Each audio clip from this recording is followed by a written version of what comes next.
listen to what we have to say, because we're on the front lines. And if you can't listen to the people that are doing this day in and day out, who are you going to listen to? As juvenile crime across the state continues to spike, a local sheriff is calling on the governor to do something and do it now before things get worse.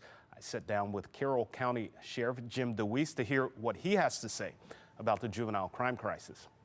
And they take care of my deputies. Carrol County Sheriff Jim DeWees almost at a loss for words when asked this question. So how do your deputies effectively do their job to protect and serve when it's the juvenile offenders who have the protection from the laws? That's a good question. A question he's pondered since the state's juvenile laws went into effect. There's a lot of confusion when a juvenile commits a crime and we simply can't charge them, and we have to release them back to a parent.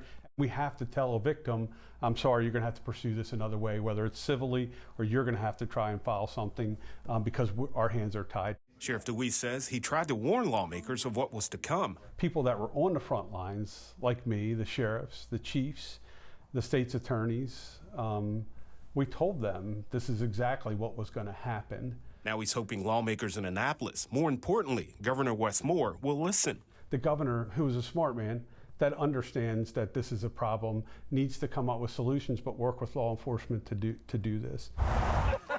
But the governor, although calling for accountability. Some of the laws they're talking about adjusting are laws that were passed before I became the governor. Doesn't seem to be offering any specific plans to tackle juvenile crime. The adjustments to the laws that were passed by the legislature need to be adjusted by the legislature, but they know we are working very closely with them to make sure that the adjustments that need to be made are going to be made. It was not performed or successfully completed. While lawmakers can't seem to agree on what needs to be done and when.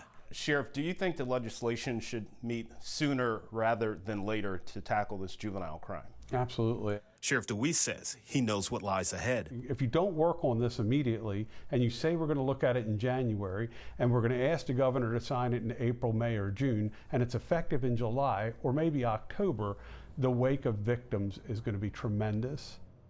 I'm Maxine Stryker. Thanks for watching. Here's another video to watch. Also, take a moment to subscribe to our channel.